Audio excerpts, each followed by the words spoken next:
Hey everybody, it's Chris. It's the Mad Respect. I'm back with another video. Didn't think I was gonna get one made because they're really behind on my shipments, but they actually are piggybacking my shipments. I have kind of this is the first week of November here. Won't be too many books, and then I have a great big book of the next 2 weeks of November that will be coming just before Thanksgiving. So sometime just after Thanksgiving, I'll get that video up. But for today, we'll talk about some of the books that I enjoyed last best, or actually best or worst this time for my last box. Here's Ninja Gaiden number three. This is the middle issue of the Ninja Gaiden miniseries. It's starting to pick up. You're starting to find out what what the suit's for, who the suit's for, and he gets his ass whipped by a big ghost. So entertaining continuation of the Ninja Gaiden. Here's a surprise. This is John Clark's Something Juicy. John Clark, of course, did right now is doing, I believe, Playthings, which I unfortunately wasn't able to get my hands on. So I'll have to read it as a trade in the future. Check it out from the library. Uh, but he also did what's that? Black Friday miniseries, the evil demons on Black Friday sale series, which I thought was pretty cool. But this one's cool. It's about sibling rivalry in high school, the hot girl versus the nerd, and the nerd gets her revenge with intestinal worms. Pretty cool story. That's surprising, pretty good. And we'll jump to kind of some disappointing conclusions. We got uh, Rogues Gallery number 4. I really enjoyed this series overall, but the end kind of peters out instead of comes to a giant fruition that I enjoyed. But of these three that I'm about to show, this was my favorite of the three endings, but still slightly disappointing. Um, this one was New Think. Uh, I swear, every other issue of this. 1 was great, 2 was terrible, 3 was better, 4 was okay, and this one, it's basically Mother Nature talking to our children and chiding us all for letting them use too much technology and everybody for using too much technology. So, but the way it was written was way overwordy, and the art didn't support the text, so kind of boring. And House of Slaughter, sadly, I really enjoyed the twist in the last issue where the monster has been supplying Edwin with his ability to draw and hunt monsters. And at the end of this, you finally see the giant sea monster, but it's all told as little children telling the story of meeting Edwin, kind of in like a story way. But at the end, Edwin asks if he can join the people who work in the morgue. So I'm thinking the monster has fully taken over Edwin's form, and he is there undercover in the House of Slaughter now. And Edwin went overboard and was eaten by the dragon, but is still alive in a sense. So kind of confusing. That's the only reason I didn't like this as much as the last few issues. And this is the body bag variant by James Herron. All right. And on the flip side, a really great conclusion to a miniseries was Barbaric Axe to Grind. Really, really enjoyed this one. Uh, Great art, fun ass story, and it continues in January. Picks up right where this one leaves off in January with their first 4 issue miniseries. With the next arc of Barbaric. Looking forward to January. And here's some new number ones to finish up. We have this is the Economics and Comics Pool Boy Michael McComb variant for uh, Lovesick number 1. Uh, I heard online from reviews that this is just a big ripoff of Red Room by Ed Piscor. I think it's kind of its own thing. It's more sex related than snuff related. Uh, and it had an interesting enough hook that I'll look forward to reading the trade next year when it comes out. Here's another one, Damn Them All number 1 by Spurrier with art by Charlie Ardlard of the Walking Dead fame. Uh, Sorry about the camera, Travis, getting crazy over here. Uh, Liked it. Interesting hook at the series. Basically, at the end, the demons are like, we can now be controlled by humans, but all we want to do is really go back to hell. Please exorcise us. Please send us back to hell. You wouldn't expect demons to be asking this girl to please send us back to hell.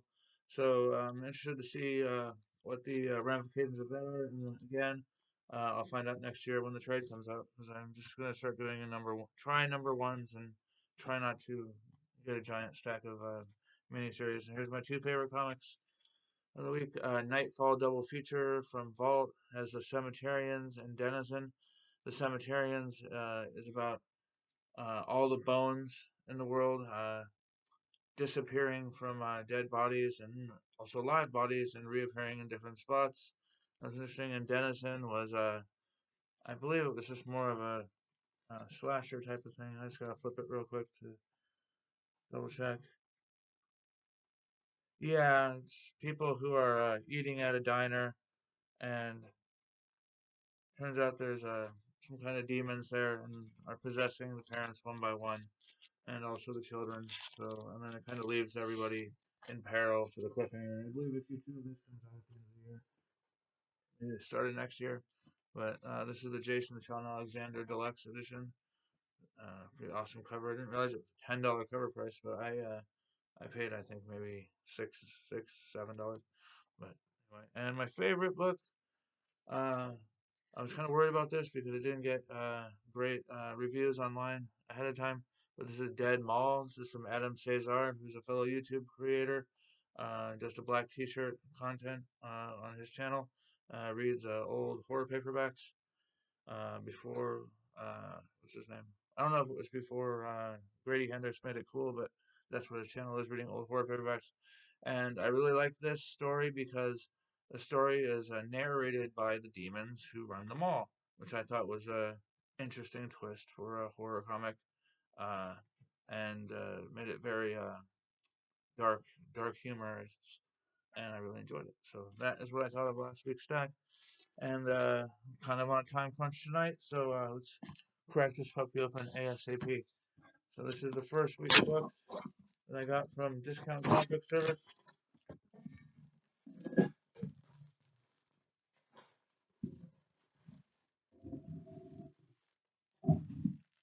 This week, actually, it made it a little easier for me today. Usually I was thinking to open this a little easier to use this giant bag for something else in the future, I guess. All right. Cool. Last. Oh, you might have already seen that. Oh, well, that's just like here is the invoice. This week we have 12 books. 12 books for the first week of November. There might even be a repeat book here. Here's Mandalorian number 5. The calm down, Trav. We're almost done. Mandalorian number 5. The Mandalorian number 5. The concept art edition. Stop it. God, cat, it's driving me nuts. All right. Mandalorian. Let me move it back over here so we have a decent picture. Mandalorian number 5. The concept art variant, which I've been getting for Mandalorian. Number 2, we have King Spawn, issue number 16. This is cover B by Francisco Matina. I wouldn't have known. I guess if I would just looked at it, it says Matt right there. There we go. I've kind of dropped off reading this month to month, so I'm going to get a little stack of these going next time I organize my comics and read a story arc all at once. I was enjoying that from the beginning. Here is Earth Divers number 2 from IDW's new initiative of creator-owned new creator-owned initiative. This one is by Stephen Graham Jones, who I've read quite a few of his novels and really enjoy. It was art by David and Guion Fleece. Uh, and this is a cover D by Werther Deladera of Something is Killing the Children fame. X-Men Red, number 8. This is the FanDuel uh, video games variant. Not sure who does the art. I think it's just the FanDuel artist who works on the game. This is the Storm variant. As they've dropped the, what do you call it? What do you call those things? I don't even know what you call them. The Araco variants. Although issue 9 has an Araco variant again. Cool. Quick Stops #1. This one's by Kevin Smith with art by Jeremy Simser. And this is one of the two covers. This is cover B.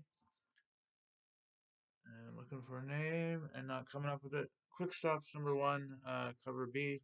And I just read in the solicitation that this is a black and white comic. Let's find out.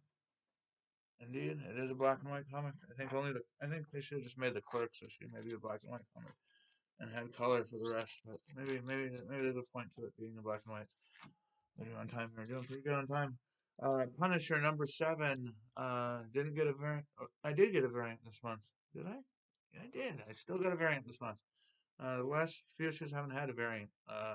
So this is, I believe it's Jeff Shaw does cover B for Punisher #7. Looking forward to getting back into that series. One of the best of 2022. That Texas Blood. This concludes arc #3. This is issue #19. And I believe this may be the A. Yep, A cover by Jacob Phillips. Looked coolest. And then this will be followed up this month by Christmas special by the second Christmas special for that Texas Blood. All right, here's one of the most anticipated books of week 1 is Batman #129 by Chip Zdarsky and Jorge Jimenez. It was a cool backup story that is drawn by David Romero, doing his best Francesco Francavilla imitation. And this is a Francesco Mattina variant cover. Very cool. Not as good as last month's failsafe cover, but a cool Batman Zero Lightning cover. I like that. Second most anticipated book, or maybe first most anticipated book of the week, is Night of the Ghoul by Scott Snyder with Francesco Francavilla. Loved issue 1. Know I'm gonna love issue 2. I love the art. I love that cover. Quick Stops cover A, #1 by Kevin Smith and Jeremy Simser. Cover A is probably by, I was gonna think it was by Mafood or somebody, but it's not Mafood. I don't know who this cover's by. I'll have to look up the covers later. And we got Hulk #10 by, is it still by Cates? Yep, this one is the last issue written by Johnny Cates. And then the next issue is Ryan Otley taking over the writing chairs. And then it says Cates is co-writing issue 11. We'll see how that works. And he's taking some time off of Thor and of Hulk at the same time, while Vanish finishes up and what's that? Crossover Rots on the Vine. So we'll see what happens with Donny Cates. Last one from my order here is Joker #2, The Man Who Stopped Laughing. This is the 90s tri embossed variant cover. These, do I get one with no price? Yep. This is cover E, and all of these ones, I guess some of them, I don't know if it's rare to have the price on it or not have the price on them, but this ended up costing me around $7, although I've seen them go for as much as 14 online. So get a good view of that online on my video here. It looks cool, and I'm gonna, for the first time, walk away from my video. I did get the LCS.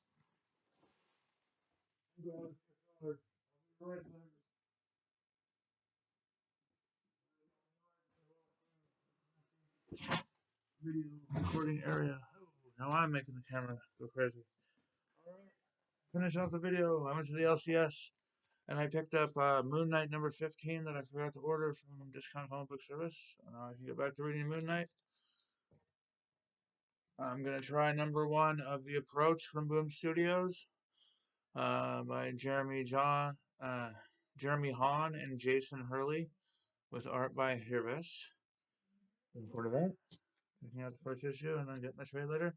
And then Scorch #9 came out originally. They had sold out, but when I went there the other day, they had 9, 10. This is These are the cover A's by the one guy, Kevin Keane. Cover A's by Kevin Keane. Cover B by Bjorn Berens right here, and another Kevin Keane for issue number 11. So that is my week one stack from Discount Comic Book Service, etc. I'll be back shortly on the channel with uh, a big 2 week unboxing right around Thanksgiving, right after Thanksgiving. It'll go up then. I'll probably make it on right around Thanksgiving, but it'll come up after because we all have families and stuff. But we'll see you on the channel next time, and everybody take care, and we'll see you in the next one.